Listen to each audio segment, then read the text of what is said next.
listeners. Nicole Moss, your host of Easton Park TV. I'm here with Seth Alcozer of Legal Logistics Consulting, LLC. Mouthful, good. Yep. Nailed it. We're going to talk about being entrepreneurs, working in marketing in the legal field, which is what Seth does. We talk about life, family, food, fun, all the good things. All the above. Yeah, we're going to jump right in. Seth, Legal Logistics Consulting. Yes. You have quite the background. It's extensive in the marketing and law world. So can you tell me about where the start came from and what you've done? Yeah. So I have spent the last 15 years ish in, I guess, most of my career in legal marketing. And it started with doing intake at about 13. Okay. Worked for my dad. My dad's an attorney in my home county of Bell County. Okay. Married an attorney. And so I, at one point, thought I was going to be a lawyer. Quickly realized that I didn't want to take the bar exam. Okay. I didn't want to do everything to get into law school to begin with. And so I've been doing that for, like I said, about 15 years. Worked for a couple of different law firms here in town recently. And I got the idea probably 10 years ago. Okay. I was talking to a vendor and just got this feeling that there was a conflict of interest, right? That's a huge thing in the legal world. You know, can't have a conflict of interest, can't represent all these parties, because then where is your allegiance, Sure. right? Yeah. And a lot of vendors, a lot of marketing companies, agencies in general, what they tend to do is have, for example, in Austin, they'll have 10 clients. Mm-hmm. You know, 5 of those could be in the same practice area.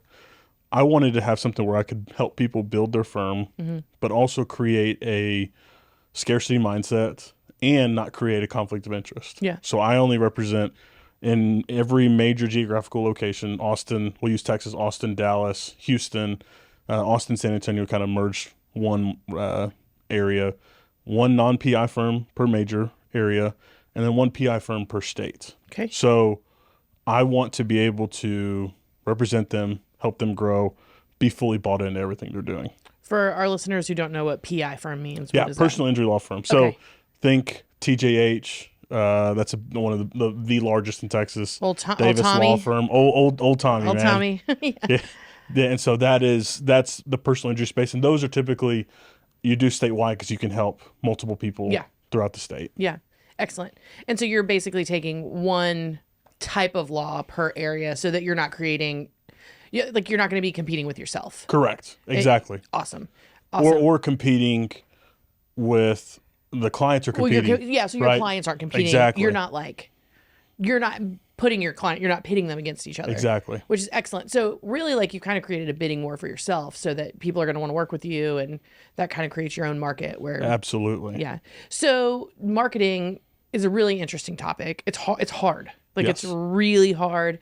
Steve and I, last year, Steve really dove into like the Google AdWords and do you buy space? And I wasn't really, I don't understand it. It is so next level and very technical. And it's like, it's not just putting a pretty picture up with some good words, like the copy and seriously, like each word matters. So like, how did you learn that?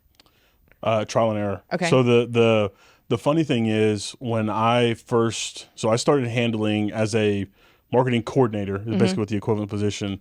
I think I was 18. Okay. And this is 2010. Feels like I'm a lot younger than that, but 2010. And so at that point, it was law firms. If you had the biggest budget, and if you put, for example, if it's a personal injury firm in Austin, you put Austin, Texas, personal injury firm in Austin, Texas. Just this like word salad that really is not grammatically correct, right? Yeah. And you're going, okay, what is that? You won, right? If you could put content out quickly, a lot of it, whether it was good or bad, and you had the biggest budget, you made it. Yeah. And so learning and reading and trying to figure out Google algorithms, it was a lot of trial and error. You kind of go, man, I think this works. And then you make a recommendation and then it falls flat. Yep. And if you are the one that made the recommendation and your father happens to be the boss, everybody knows who messed up. So while you may speaking think, out of experience? yeah. So while you may think, hey, somebody will go, listen, like, oh, nepotism. It's like, no, you're the reason for what comes in the door. Yeah. Right. And I got that ingrained in me at a very young age, and that was so helpful. And so part of what I did was I had to learn what was going on. Yeah. And so then over the years, I have some trusted resources that I'll go to, whether that is mentors or websites that I go, okay, they're very non-biased. They're not going to put something out for their own benefit. Yeah. And then legal marketing in particular is just such a competitive, competitively dense. And the top 3, personal injury, family law, criminal law, those are even more competitive. So you have to have at least a decent understanding or you're not going to make it. Yeah. Yeah. And what's so interesting is, and I wouldn't know, we had a client that is family law, and a lot of their like interest would come in, unless it was like referral or whatever, like at night. Oh yeah. In their like intake form, because, and again, they were family law. So getting an argument with your husband or wife or partner, get on and you start going out to all of these like law firms, and then you're filling out your name, number, email, and clicking send, and then it's up to whoever comes in the next morning, and it's like outreach. But I guess that's the first part of like getting someone to click on your website to fill out in the form. Yes, that's the first part, right? And then the part that I enjoy, I did a LinkedIn post about this today, is that I'm a sales guy at heart, right? I did a 6-month stint at True Green selling doing door-to-door sales. Okay. Selling lawn care. If you can do that, if you're used to saying a lot of harsh things and cops called on you when you're just knocking on doors, doing intake for a personal injury law firm or for a family law firm is really, it's not hard, right? Like you're like, oh, I don't have anybody, calling the cops and think I'm gonna get arrested. Right. Wonderful. Let me go ahead and close this on the phone. And if you have a good sales skill set, then you're going to be able to help somebody market their firm, because at the end of the day, that's what it is. You got to help somebody sell themselves. You got to help somebody sell themselves to clients, to referral sources, and to their colleagues. If there's a merger or recruiting, I mean, you never know. You never know. At the end of the day, it all goes back to the sales. Yeah, and I mean, just talking about Austin specifically, like, anyone who's been in Austin for a long enough time, like, it's a real small town. Like, oh yeah, it really is big small town. Yeah, it's a big small town, and kind of the core people who have, especially in the entrepreneurial world, which you're working with people who are starting their own firms. Like I would assume that your target market isn't the Thomas J. Henry of the world. Like, you're looking for like maybe a single person with a paralegal or like maybe 10 attorneys, 20 attorneys, but like now. If somebody of that size... Oh, sure. Now, I have a PI firm in Austin, but if somebody of that size called in another state, let's have a conversation. Yeah, no, right? I'm not going to say no, but of course. But again, demographic, I want to get the guy that's a little smaller. Yep. Because I want to whip somebody else, and I'm going to help them get there. Yeah, and when you start small and you can grow and large, I mean, then it's like... not instant gratification, because I know it takes a lot of time and strategy and effort. Like, nothing is fast when it comes to marketing. Yeah. Or maybe I'm wrong, but just at least in our experience, like, it takes time to get content out and to get like recognition, and you get on a schedule. It's like smoking barbecue. Yeah. Right? Like it is my favorite thing my favorite one to cook meat wise, Boston butt and ribs. Okay. Right. Those on a Boston butt, I'm going to cook it for a long time. When it hits 195 to 200 degrees, I'm going to pull it off. I'm going to let it stop cooking. I'm going to put it in the cooler. It's going to be a long process. Yeah. Ribs, same thing. Yeah. And that's marketing. It's like that wait, that work was worth it. Yeah. Some things you can do, like PPC, AdWords, all that. You can, it's like ramen. Let's throw it in there and let's just start eating. It may not be the best, but you can eat. Yeah, it's something. But the other stuff, we're also going to slowly cook those ribs. Yeah. And the bone is going to pull right out. We can smell it. We go, okay, we're on to something. Yeah, yeah. It's the exact same thing. Yeah, and then you eat, right? And then you have all of this like meat it's so good. And no, I think that's a really cool way to think about it too, is that I think most people, especially when clients are in pain, and we're in human resources and we deal with people in pain all the time. And it's like, hey, this has been a slow growing problem. It's not going to be, there's no quick fix. Like, it's going to take time to untangle things. And I would imagine in marketing, if you've done no marketing and you have no presence, it just takes time to build that up. And you have to build trust with your audience is the content. And it's so crazy now, right? Because like LinkedIn is one thing, but then there's like Instagram and TikTok for, I think, until Sunday. Yeah, TikTok for 36 hours. Yeah, right? It's going away. Although I don't know, we'll see. Yeah. I'm still dubious, but They did announce today that TikTok is the going Supreme away. Court upheld it. Wow. I mean, I don't know. I love TikTok, but but that's marketing, right? Content. It's content. And then same thing on like YouTube and all of these places, like all of the places that you're putting out content. It has to be, what we've learned is like, it has to be entertaining. It has to be consistent. And it has to be there's you release batches of content or whatever. I don't know. I don't know. But it's crazy. It is. And I think the other thing there to add to it is it's crazy, but it has to be strategic. Mm-hmm. Oh yeah. And I think a lot of times in this fast-paced, legal marketing, there's various ones. Like for an estate planning firm, it's not as fast-paced as the family law firm. Okay, there's different industries, but or different practice areas within that industry. Yeah. But if you take the mindset that it needs to be strategy and a controlled chaos, it's going to help everybody. Yeah. And at the end of the day, it is about that consumer. Like, we need it now, but what are you doing to go, hey, I'm gonna get all this out there now, but in Q1 I have a strategy. Q2 I have a strategy going into 2026. Like there has to be strategy, or else we're just trying to, football. We're trying to throw go routes when it's like, no, maybe we need to run the football here. We're not making it, but we need to keep running football because eventually we're going to make it. Yeah. Right? It's the same thing. Yeah. And so like you're very operationally minded too, right? Yeah. So like that, and I think that's where, like, just going back to your background a little bit, when you were with, you worked at Hardy Alcozer. Yeah. I worked for my wife.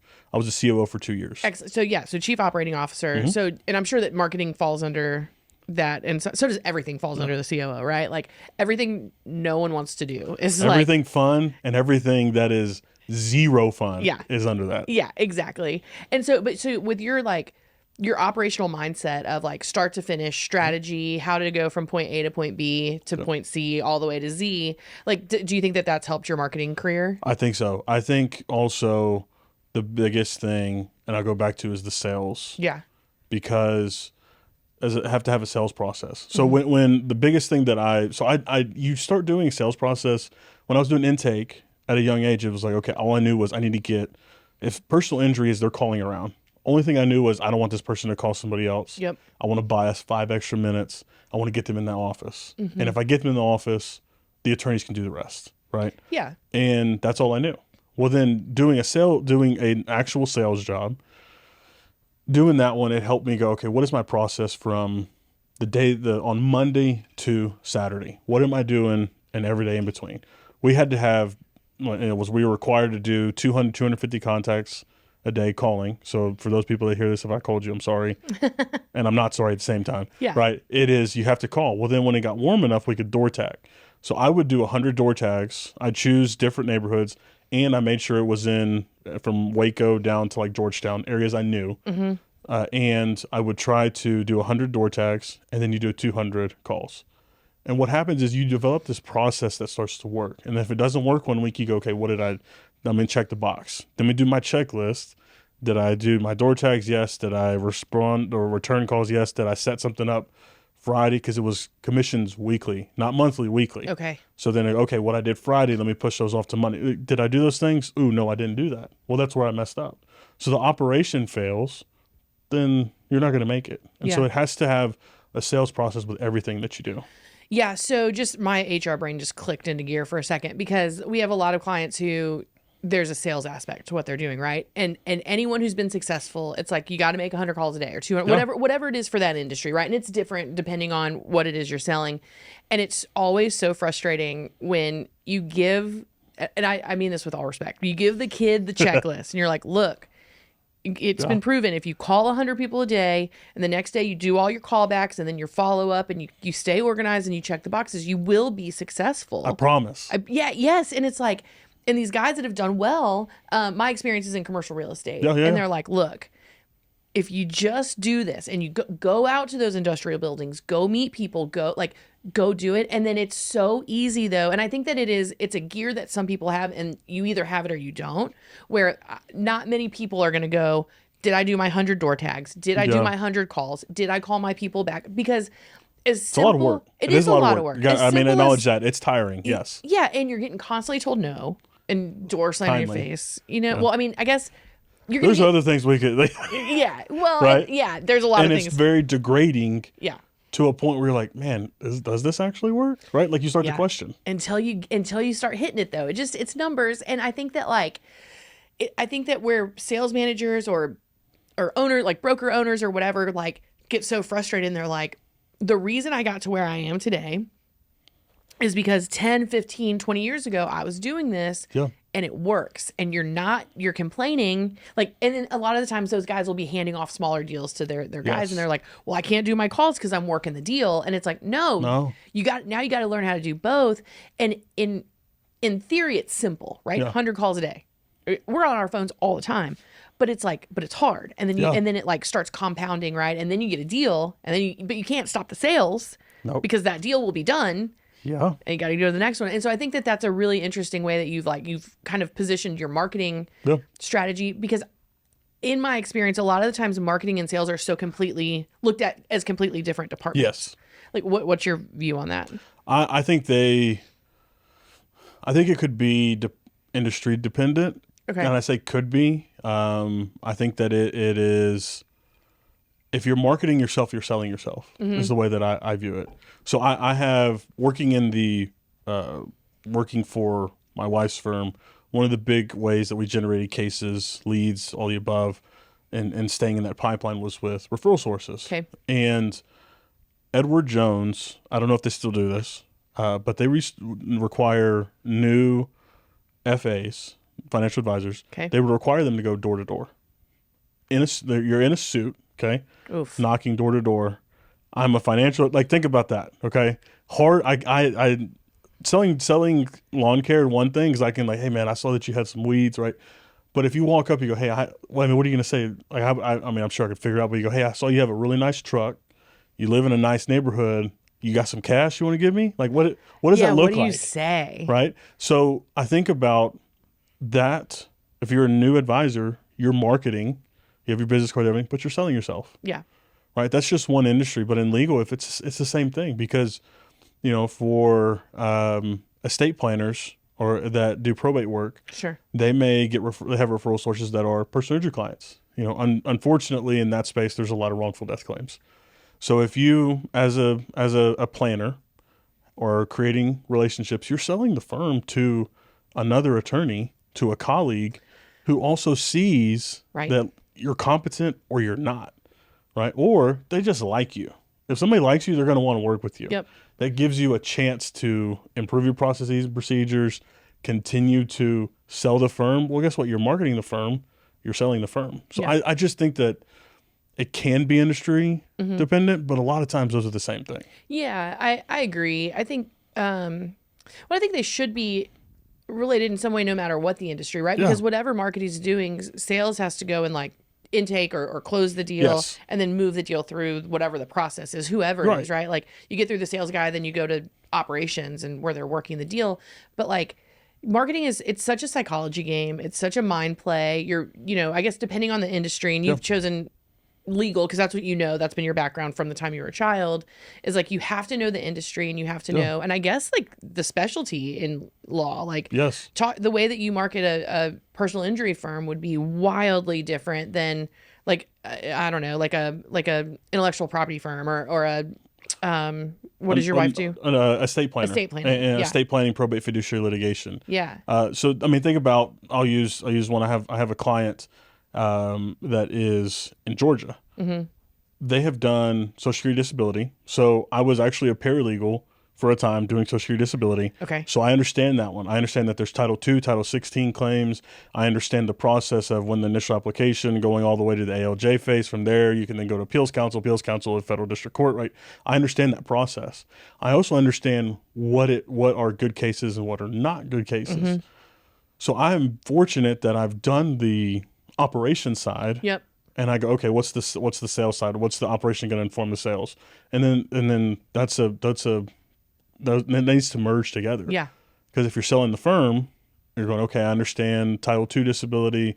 I understand that it's based off of age and then health factors. I also understand it's on alleged onset date. Like you start thinking through those things. Yep.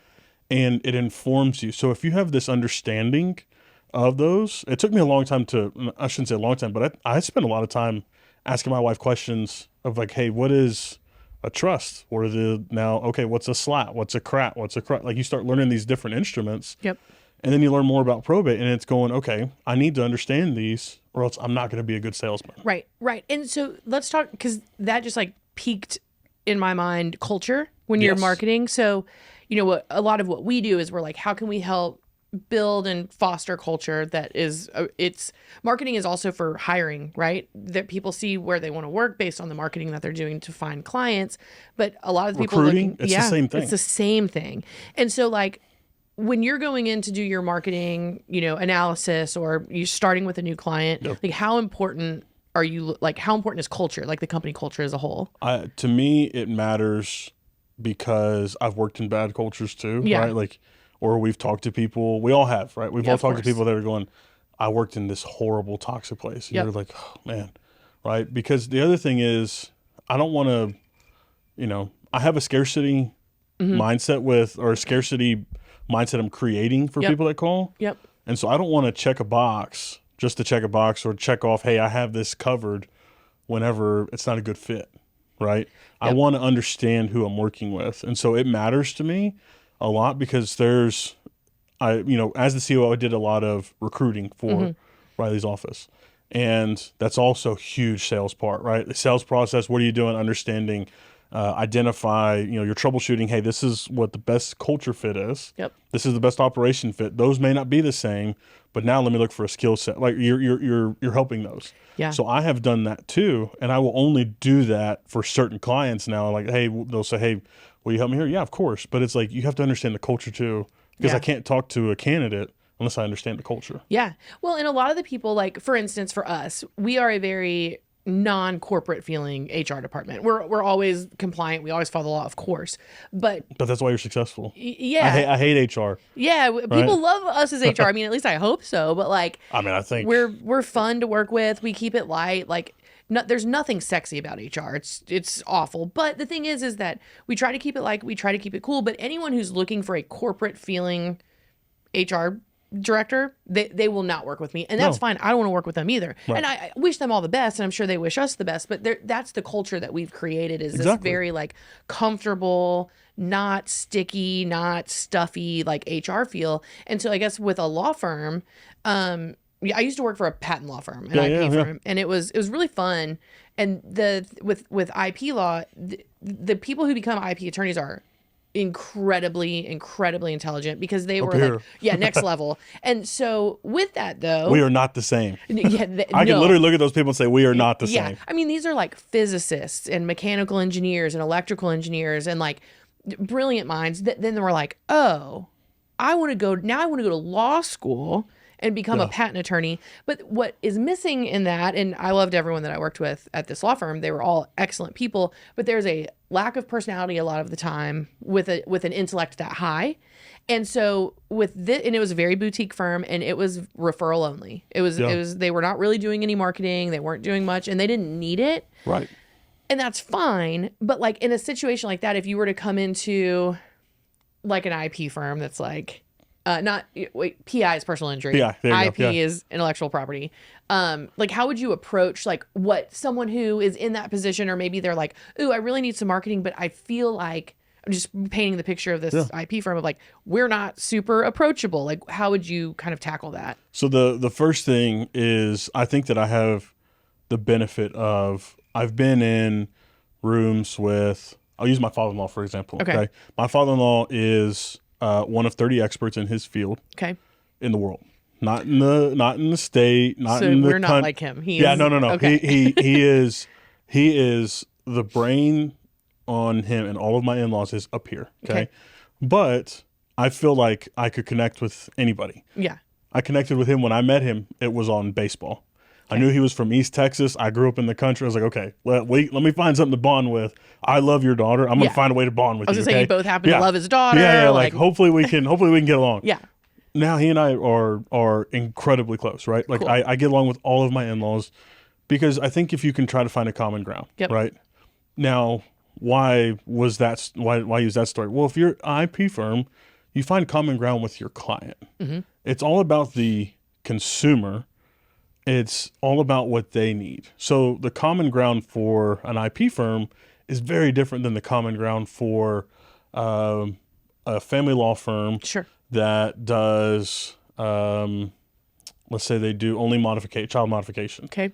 And it's very different than the estate planning firm that works only with ultra high net worth people, right? You have to understand who they are targeting, understand who they are trying to reach out with an olive branch, say, hey, we are here to help you. Why don't you come to us? That's the first thing you have to identify. Love it. So if that is the case, then maybe I don't need to spend a lot of money on PPC, LSAs, SEO. I need to have a good content strategy, but I need to have a really strong LinkedIn presence because my colleagues are going to refer people to me. I need to have a really strong LinkedIn presence on my web page or my individual office page, and also my individual page. And all of my attorneys in the firm need to be that way. So I think it really depends on who they are trying to reach across to say, hey, come to me. I love that. I love that strategy because you're like, it's really not about connecting. It's about connecting. It's what's in it for them, what's in it for the client. And that's the bridge you're trying to make. I mean, you need to make a bridge with your client, which is the law firm. Yeah. But I guess to do that is like, how can we best serve your clients? Which as a business owner, you're a business owner. What is constantly going through my mind, what's constantly going through Steve's mind is how do we serve our clients? Yeah. And how do we serve our new clients? And like, how are we communicating with them? How can we do better? Yeah. And when you get to a business owner and you can like align with that, it's excellent. And we, a lot of the times, we say, we think like owners because we are owners. We're doing HR for our own company. I mean, I think that you could use that for yours too. Is like, hey, I'm marketing my own firm. Like I'm thinking like you. I know how painful it is to need clients. I know how painful it is to want more clients or to not be able to reach, or it's the frustration of not doing it. Add to that, I understand too the beauty of having worked for my father and then worked for my wife, worked alongside her. I'll say I worked for her. She'll hear this. I worked for her. It is, you got to feel what the business owner feels. If you don't make enough, are you going to make payroll? If you don't have enough clients coming in or enough leads coming in to give you the opportunity to get more clients, right? What's going on? Or to feel, man, I just wrote I just paid $50,000 on my PPC account and I got how many clients? And it's only going to generate what? Like that's as close as you can get for my industry. That's as close as you can get to feeling that pressure. Yeah. And so I've told potential clients, I've told clients like, look, I know what you're feeling, right? Because I could see the stress on my dad's face whenever he's going, man, payroll's coming up. Payroll's coming up. Oof, we're in the cash flow. I've seen it on my wife's face. Like I can empathize with that. Totally. I don't know exactly what it's like as the law firm owner. Sure. But I can get really stinking close to you. I've felt it. I've been in the truck with my dad and go, man, that has to suck. Yeah. Right. And you're going, well, what if we can't make that, then he may not be able to pay. Like he gets paid last. My wife gets paid last. Yeah. Right. Like that's the thing is I think if you also look at it from that perspective, you're not thinking about it like an agency, which I hate agency speak. I don't do it. Never will. Love that. Haven't been on that side. But it's like I can relate with you. I feel what you're feeling. And man, I don't want you to feel like that. Yeah. And it's not fascinating, but in a way it's very, I don't know if it's comforting. It's never comfortable to worry about payroll, but every client that we have, I think you're 53, you're our 53rd podcast with a business owner, and at 100% of our clients and 100% of the people that we've talked to who are on this podcast who are business owners talk about cash flow, talk about the stress of paying their people because it is a huge responsibility. And how many times have you not paid yourself so you can pay your people? Yeah. And I think that something that goes for months sometimes too. Yeah, it can. It really can. And it's like, we had a guy on last night. He owns a company called mytennislessons.com. He started it in college with his buddies. They've been going now for, I think he said 12, 13, maybe 15 years. And they've branched off into other companies, but he's like making money, but he's like, there's quarters where you're having to make decisions and overhead is high. And I don't care if you're a $5 million, I don't care if you're a $5,000 company, a $5 million company, 50 million, 500 million. No. Cash, the problems with money, it just because you're making that much money, your costs are higher, the cost of your people are higher, the cost of your client acquisition is higher. Like cost of good people, of good hires. Yeah. right? Like if you're going to pay above market, you're like, man, that person's going to generate money. Well, you may not be paying yourself for 2 months after that. Right. I was with a client this morning and we're going through reviews and all of the employees are like, we need more money.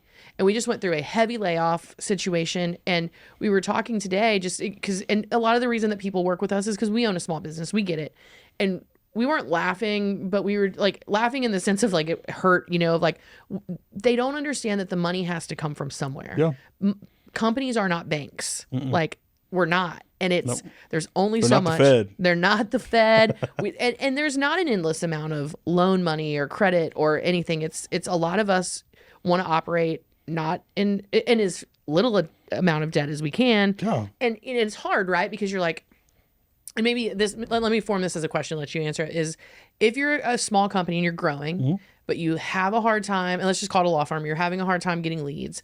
At what point are you like, God, a marketing firm is, and you're not going to the firm agency speak, but a marketing strategist or a marketing partner is expensive. I can't really afford it, but I also can't not do it because I need the leads. Like where would you kind of advise someone who's in that position? Yeah, so it's funny, Brenda, I just had that where I'd been having, ongoing discussions with a potential client going on 2 months now, 2.5 months. And her and I really connected, really had an understanding of one another, bonded on other facets of life, find that common ground, right? Yep. Everybody does more, even if they don't think they do. And she was just very candid with me of like, look, I want to do this. My model is such that I'm not having, maybe some cash flow. And I said, look, I want to help you. I think that we can grow together. And I was very honest with her. Look, we're going to get to a point where my fee is where I need it to be, but let's figure this out. Can we do this? Right. Awesome. This is my flat rate every month. We're going to do 3 months and then we'll reassess.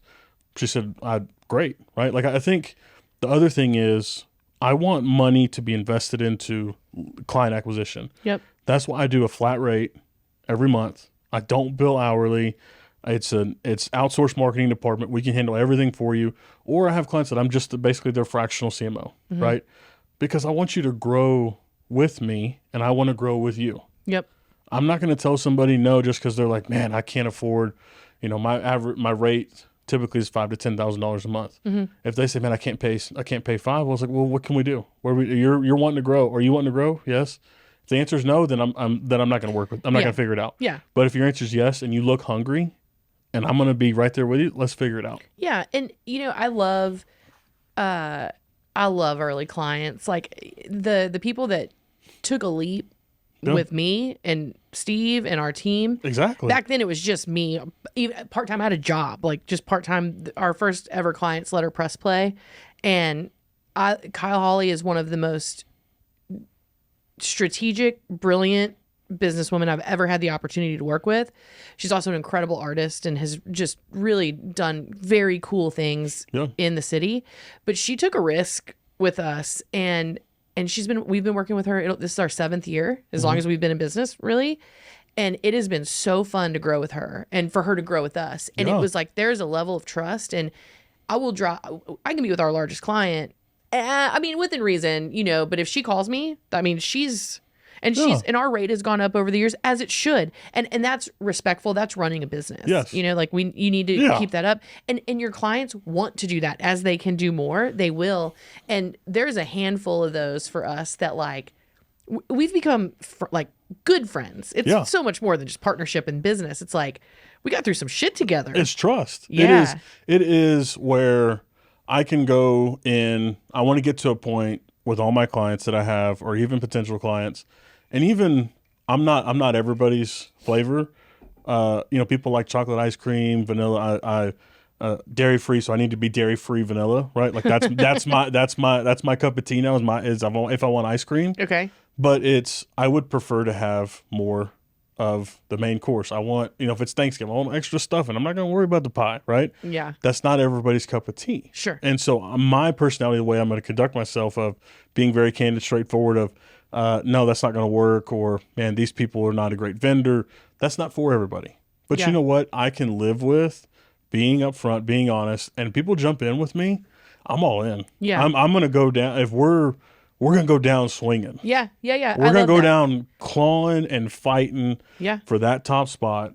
And if we go down together. We go down together. Yeah. Right? That's just the way it is. No, that's cool. And that's like alignment, right? Like, and that's really something with our clients is like, we are aligned. We are in this together. Like we're fighting together. Yeah. And I think that that's true partnership. And when it's like talking about the fractional world, which not a lot of people know what fractional is. It's becoming very popular over the last few years, but like most people, for better and for worse, there's some real clowns out there with it. There are, but good for us. Yeah. Like for those of us that are not the clowns, and there's a lot of people that you're like, why would you not charge more? Or why would you, all of these things, but like, or why would you do that? Like a lot of the times, honestly, but they make more work for us. I love cleaning up a mess. And I kind of do. And then I'm kind of going, oh no, if you'd have just called, if you'd have gone with me in the first, now I will throw a couple of, talking about the whole trust in it. Yeah. If somebody goes and they go somewhere else and then they come, hey, I'm going to say, man, I told you. Yeah, I will throw a couple of, right in a couple of rib shots, then we're going to fix it. And that's you're building rapport, too. I mean, that's fun. A little bit like, I told you so. Can we just give a shout out really quick? Because this is how we know each other is through Jeff Pesic with Shepherd and Walton Employee Benefits. Jeff and Kirk are two of the most incredible, I don't want to call them salespeople because like, I think that. No, absolutely. They're like. Because they have an incredible sales process. Yep. They stick to it. They don't sell you. People are like, what do you mean you don't sell? Well, if I sound like a salesman, I'm not selling. I can sell ice to an Eskimo. I'm very confident of it, but I'm not going to sound like I'm selling ice. Yeah. That's what they do. Yeah. And that's why people love them. They're so good. Well, and they care. And I think that that's really the difference is like, there's a level. They're humans. Yeah. They really, really care about their clients.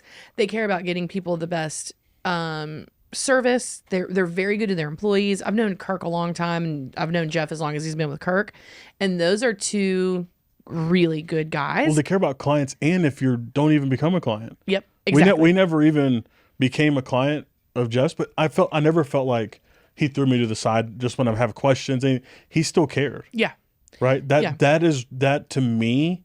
And I have told people to call them before because he cares that much. Yeah, they do. And the thing is like I did a happy hour with Jeff and Kirk, not last night, but the night before. And we're just chatting. We have a lot of shared clients, which is great. And that grows our relationship and great referral partners. And there's been deals where we've both been on the deal and one of us lost the deal, or we've both pitched the same deal and one of us got it and one of the didn't, and it doesn't make sense to bring each other in, and that's just business. Like that's how it goes. But for the most part, we generally work together, and I love it. And their team is great. But Kirk and Jeff, I think that what you get from them is honesty, compassion, and empathy. You couldn't describe it better. Yeah, and you appreciate that and respect it. Yeah, and like to your point, like Kirk and Jeff will both tell you if like that's not a good move for you, and that's not everybody's cup of tea. But I think that as like at least we elder millennials are moving into this age of our lives in business and in the world, is that like, and especially after COVID, I don't think that there's a lot of time for bullshit anymore. No one wants it. It feels disrespectful when you're like just don't shine me on. What is it? No. Tell me. I tell people, don't bullshit a bullshitter. Yeah. You're not going to out bullshit me. So don't do it. Right. Like we can go back and forth. We can play that all day, but let's just get straight to the point. Yeah. Let's just do that. Yeah. And I think that as my career has grown and as more women are taking leadership roles, and I love to hear you be like, I worked for my wife, and you are such a supporter of like women and businesses, and like you've been a huge supporter of that, and we all thank you because there's not enough. My husband is also just such a huge supporter of like strong women. And it's refreshing, but that's still kind of a rarity anymore. Yeah. But I think that like with women, we tend to use more words. We tend to be less concise. I think that's just the way that we're working through feelings and emotion and nurture at the same time. And I think that we can all get there, but anymore with like even working with a group of women is like, you're getting to the point faster. No more bullshit. There doesn't need to be this just like, like I give a shit about everyone's weekend, sort of, but honestly, like we're here to do a job. Like let's jump right in. I mean, look, there's going to be guys out there that hear that and go, man, it's like soft or whatever. But it's like, look, the women that I have dealt with that run their business, and I have most of my clients that are decision makers at the firms, It's women. They started the firm. Yep. And guess what? They are badass. Yep. They like, no doubt, 100%. And my wife is one of them. Yeah. I am biased, but she's running. Look what she's there. doing. But look, right, and then the attorneys at that firm, a lot of them are women, but guess what? They're very not only capable but incredible attorneys. Yeah. And some of the ways that I've heard some of these dudes talk to them, it's like, come on, man, this ain't 1920. Figure it out, right? Right. And I think that there is a different level of, there's the empathy, but it's like, it's empathy straight to the point, that I think that an emotional intelligence that comes with women that you don't always see with men. I'm not, blanket statement. Sure. But there's a lot of men that I've met in this that there's just too much testosterone. It's like, dude, get off the TRT treatments, okay? You need to just stop watching every single football rerun. I love them, but calm down, take a step back, and let's use a little more logic like you were taught, and not this like crazy, whatever it is, because you did 100 pounds on the bench press this morning before you came to the office. It doesn't always correlate. Yeah. You don't have to always scream and holler and be uptight. Yeah, and I think that and there are moments where sometimes you got to raise the voice and you got to be firm. I'm right there. I will fight. Let's fight it out. Yeah.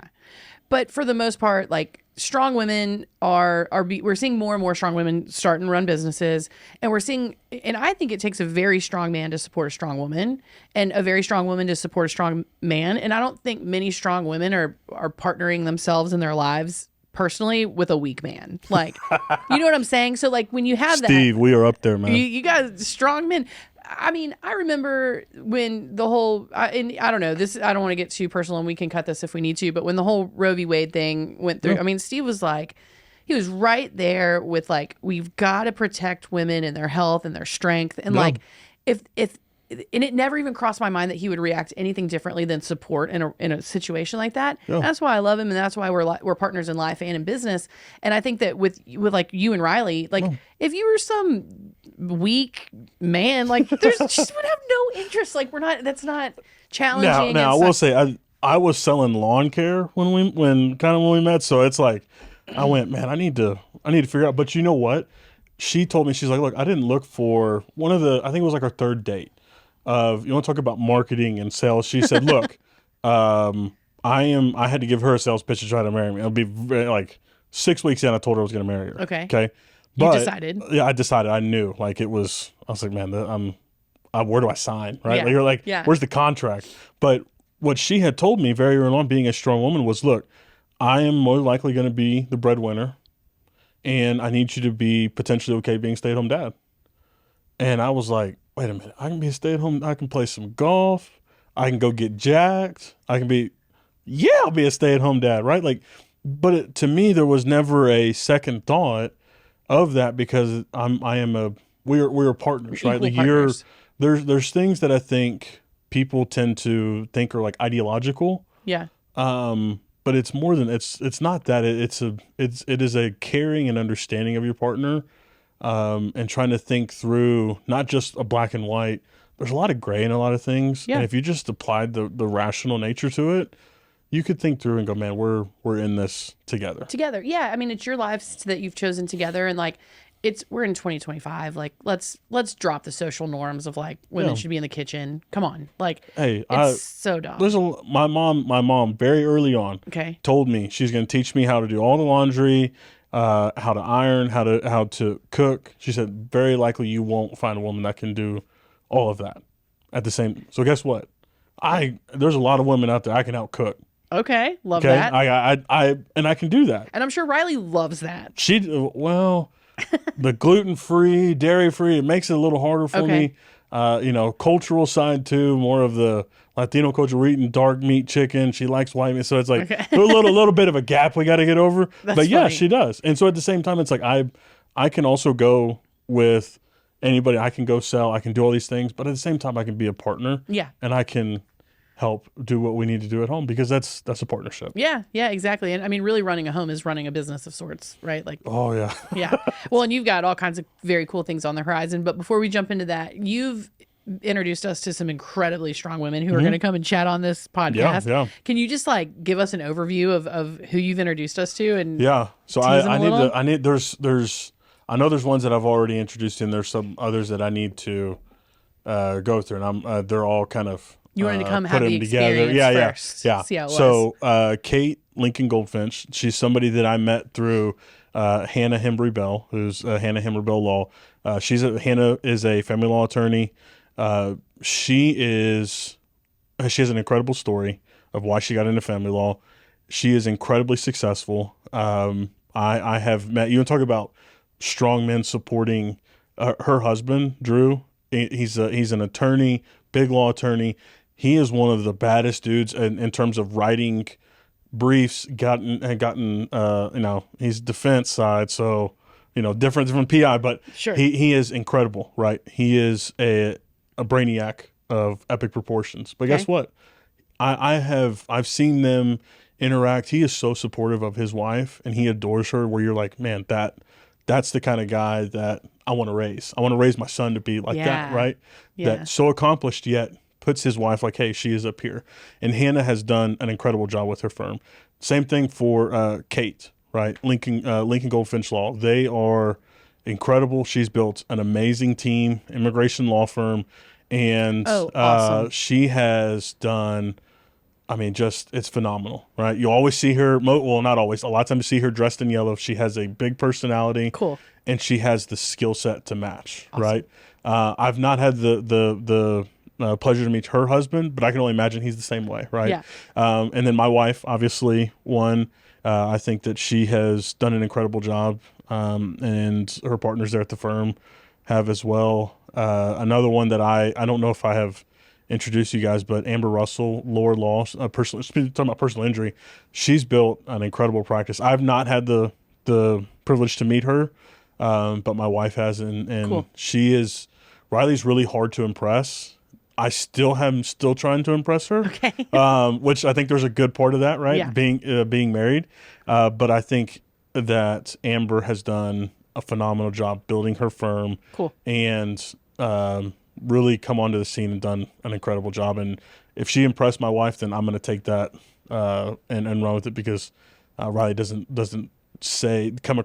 come out of a meeting and go, man, that person is incredible. Awesome. I love that. Yeah. It's really cool. It's very refreshing. And I think that like as you there's more out there. You're seeing more and more law firms run by women. Yep. I mean, there's ones that I see on LinkedIn that I've connected with, that the things that they're saying, you're like, man, that is so impactful with the way that you run your business, and you're no BS. You don't take it from somebody else, and you're killing it. Yeah.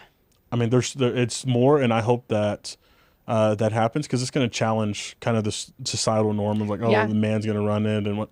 Get out of here, man. Yeah, it's really interesting, and Steve and I, when we go in and pitch clients, we have a strategy depending on who it is and what the social norm is. If it's a group of older men, Steve's going to run the meeting. Yeah. And that's just, that's sales. That's sales, right? That's strategy. If it's, and sometimes that's not the case, but we had an incident with a client once where, it was myself, Steve, and one of our employees, and she and I were going to be the ones servicing the client, running all the stuff. And the owner of the company was looking and talking directly at Steve. And we knew our spots there, and we're not saying no to business. We work with them, they're a client. But if Steve wasn't in the room, I don't think we would have gotten that deal. Yeah. And that's fine. Yeah. And that's just going to be some people, and business is business. Like, yeah, business, and I think you understand. There is also a difference between conducting business. I understand that that's the way. There's an older generation that's the way that they were raised, and that's the way it happened. I get that, but I think the where I get out of like doing business is when you get derogatory towards people, towards women, towards people of color. I'm out, right? Like I am at the end of the day, I'm a Hispanic male that I have family members that have not been as fortunate as I have been, and they go in places and people assume that they are the worker, right? I've gotten, I lived in Easton Park for 2.5 years. We just recently moved, but I lived in Easton Park. I had somebody thought I was just a worker in my front yard. And so it's like, at the end of the day, I will get out of the business conducting business whenever it comes to, if you're going to be rude because I agreed. think I'm going to be candid, I'm going to be straightforward, but I'm also going to be kind.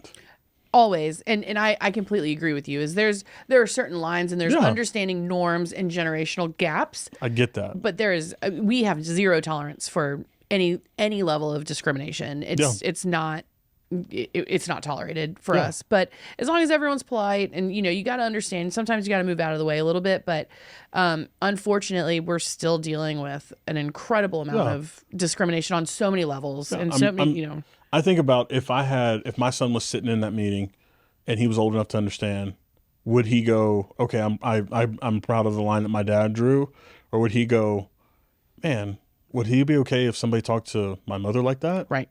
And his wife, would he, he tells me that he loves my mom, but man, he let that happen? Like that, you have to be able to do that. And we've all made a lot of mistakes in our lives. I have not always been perfect when talking about that, but I think that as you learn, you go, man, I need to change some things the way that I've conduct myself, right?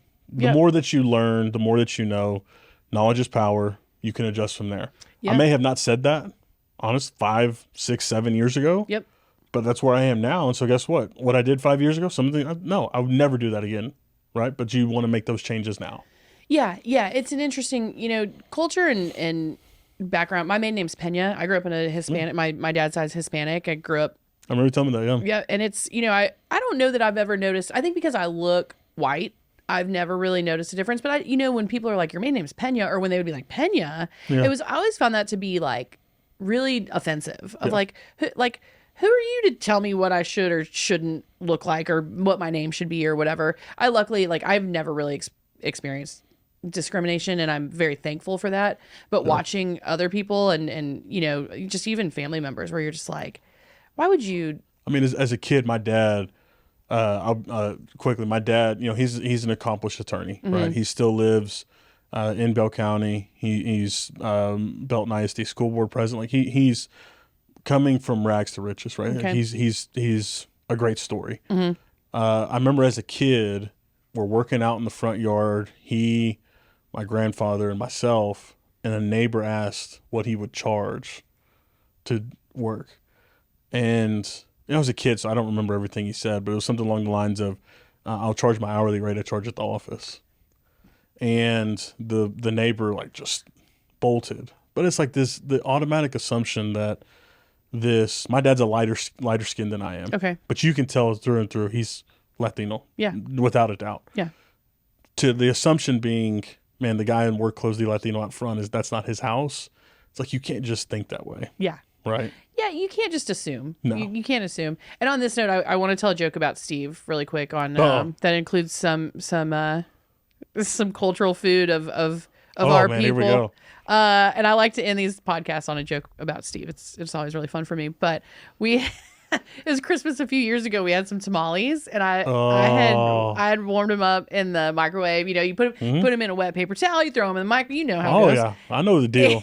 And Steve, in the husks, of course. Yeah. And Steve, I had him on a plate, and you just eat them, you know. And he was like, he didn't take the husk off, and he was like, "What's wrong with these?" And I couldn't not laugh, and I was like, "You have to unwrap it." And it was so funny. And now there's not a Christmas that goes by where it's you gotta take the husk off. Steve, you remember the time? Yesterday we told funny things about Nicole trying to shell crabs. That's true. So this, there we go. I did dump an entire bucket of crabs and a pitcher of Yingling on myself, and Steve was like, "Hey, I like you. You don't have to cover yourself with crab and beer." Yeah, what are you doing here? We're good. We're okay, right? We're good. But it was funny for him. And there was another story where we had some family in town, and I love Mexican food, all day, every day. I get down all day, every day. Me too. And he's like, "I guess to you, you just call it food." And I was like, "Hey, Steve." Whoa. Hey, so we were dating, man. I mean, Riley comes from a family that I think she has 7 cousins. Okay. Maybe I may have gotten the wrong 5. Not a ton. Okay. And for me, that's not the case, Okay. right? I have 2 siblings.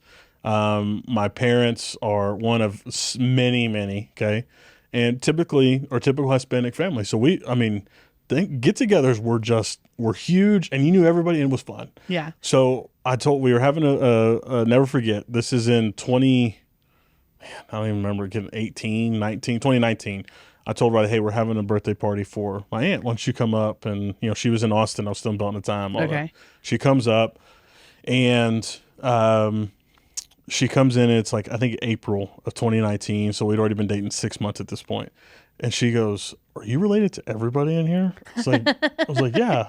Like, what do you mean? She had some understanding because she ran a nonprofit doing in inner city. So she's like, look, she's like, I think I'm well versed in minority culture for Hispanics and blacks. I was like, I think you are, but maybe we need a little more. So she comes, she goes, really? When I call my cousins over and we're talking, he said, there's 100 cousins, first, second, third here. Dang. And Riley goes, do you know all of them? I said, I bet I can name every one of them. And she was just floored. She goes, how do you? I was like, look, that's just like culturally, you're just like, yeah, we get together, we're gonna eat. We're gonna eat, use Steve's. We're gonna eat food. Yeah. We're gonna take the husk off the tamale, and we're gonna put a lot of salsa on it. Yeah. It's gonna burn. We're all gonna be sweating. Right. But guess what? We know every single person in there. Yeah. And it's just the fun part of that, the cultural part of that. It's like, man, this is very different. But it is. It's a thing. It is fun. I remember my grandma and grandpa Pena's 50th wedding anniversary. I was young. But it was like the biggest group of people, and it was just like, oh, it was so good. It was so fun. It's like, this is your cousin, and this is your cousin, and this is your cousin. And huge, yeah. It's a huge thing, and like just fun and dancing and laughing and just like good music, and it's awesome. It's so much fun. And then we would go to, when my older cousins were getting married down in the valley when I was in high school. I remember I was cool. I was 16. I drove my grandparents down there. Like, it was a big deal. It was like a big deal. And I remember my older cousins, mostly boy cousins, were like, hey, we're going to go into Mexico. You go tell your dad you're going to come with us. And I was like, okay, cool. Yeah. I'm a dumb 16-year-old girl, right? And I was like, hey, Dad, I'm going to go with them to Mexico. And he's like, you're going to stay right here. Your ass is not going across any border. Nope. And now you've messed up because I am not taking I was not the best. I had some behavioral issues. I was very defiant. But he's like, as we all have at some point in our life. Yes. Right? Yeah. But he's like, you're not leaving my side because you are not ending up lost in Mexico. Like, absolutely not. But those are always really good times. A lot of fun. Again, good so food, good family, good dancing. You mentioned living in Easton Park, which is which was so cool when Jeff introduced us. We're like, let's meet at the Union. Even though you don't live here anymore, you're like just moved, just sold our house in December. Congrats. Thank you. I know that was a whole thing. That was a whole thing. So you're honorary forever. Honorary EP. Always. Which is why you're on EPTV. 2020 we started building. Excellent. So you've been as close to OG as we can get. Okay, fair enough. Cenizo.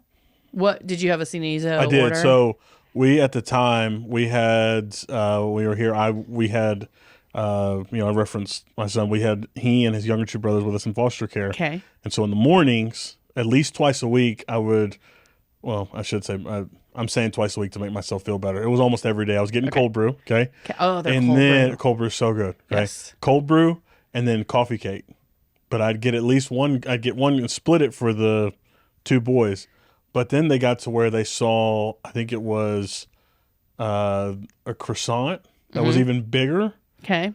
So we got to where on the weekends, when they would wake up, I'd put them in the stroller and we'd go there. So it was always cold brew and then a pastry of some kind. Awesome. Typically was the largest pastry. Okay. Very cool. Their cold brew is excellent. It is amazing. I don't know. Well, Harrison has been on the podcast and he says, there's really just two ingredients. It's beans and water, and they take care of the beans and the water. They must have the best beans around because I know that they source their beans from like one family. Where is it, Steve, that they source from?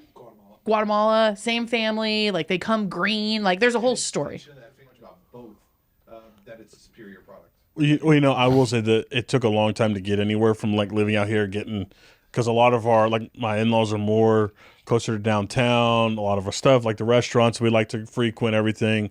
But I do miss the coffee. That was primo. It's good. It's still there. You guys can make a weekend. I was sometimes doing 2 or 3 of those a day. We go through phases where like That's not healthy. No, and it's so much caffeine, but it's yeah. That's why I work out. That way I don't have to. That way my heart doesn't explode from That's good. from coffee. Yeah, no, it's very good. So there's a new thing that you probably don't know about yet. It's called the Easton Park Gazette. It's right here. I saw that. Okay, let me show you something. It's very cool. Tim Andrew, he's a realtor here in town. He's excellent. But check this out. Oh, it's not this one, babe. Oh. The one, it's downstairs. There's we'll show you when we go down. It's a whole picture of me doing the EPTV, which Tim has happily supported, which has been very, very cool. But Easton Park Gazette, it's brand new. So you're a celebrity of sorts. I mean, not yet. Maybe one day. Yeah, I think, No, she's a celebrity we'll see what happens right, next. But no, I got a whole half page. It's very cool. But it's super cool. It's a newspaper that gets delivered to everyone's mailboxes about Easton Park. He's farming. He's trying to sell houses, as he should. That's a great sales process there. It's so different. It's so different. You open up the newspaper, people are reading it. It's very Tim, if you're cool. listening, not that it matters that you need my approval, but I like that. Yeah, it's such a cool idea, you know? And he's got featured homes on the back. Okay. Yeah, he is. Thanks for sponsoring us, Tim. Excellent. Yeah, no, very smart. He's got featured homes, and I think this was the first ever. He's like, they have like a dog of the month, agent fees, like it's dog of the month. You're real. I mean, yeah, that is fantastic advertising. Absolutely. Okay, so it's not dog, pet of the month. Okay, we got to change that, Tim. It's got to be dog. Like I know that there's some cat people listening, but dogs. Come on. But there's a lot of people here with birds. A lot of bird owners in OLEP. What? There's a guy, and I almost hesitate to say this because I think it's sad because I haven't seen him in a while. But he would walk, he'd have a little pup on a leash and then a bird on his shoulder. Okay, that's pretty cool. That's cool. That's stay-at-home dad stuff. That's Okay. a vibe and a half I would... You're going to get a cockatoo? My wife is going to hear this and go, you were better not. You're not going to... I would feel like birds in the house would be a challenge, but people love birds, and birds live forever. Oh. Like, it's like a cat. We've talked about cloning one of our dogs. Seriously? Yeah, that's another one. Okay. Birds, I don't know. Birds' cages They do stink. Yeah. Kind of like rabbits. My sister and brother had rabbits. Those things smelt. Yeah. And they eat each other. Did you know that? What? Okay, so I had rabbits as a kid. Like we had rabbits, and I had rabbit hutch, and mom and dad rabbit had babies, and we were all like, "Oh, how cute, little babies!" And then the next morning, this is one of my first memories of my entire life. Okay, I was like very young. We go in to go night. We didn't know it was the dad rabbit eats the baby rabbit. So the next morning, like wake up There's as a kid. something weird society in that. Yes. Like some kind of weird. Yeah, like we go out and it was like a murder scene. Like the dad had eaten a bunch of the baby because you're supposed to separate the mom and the babies from the dad. That's why a lot of rabbit hutches have the little center thing, I guess. We didn't know, or my parents didn't know, and it was like the worst. It was one of the worst memories of my life, which was my first. But it was fine. I turned out all right. I thought we were ending this on a happy note, but Yeah, I know. Well, yeah, Jeez, sorry. Let me tell another story. Let me tell. Hey, dark stories, trauma caused. Yeah, I didn't know we were getting into trauma. Well, we talked about rabbits. That's the first thing that came to my head was horror. But yeah, rabbits do stink. Steve, you need to get a rabbit to erase that memory. No.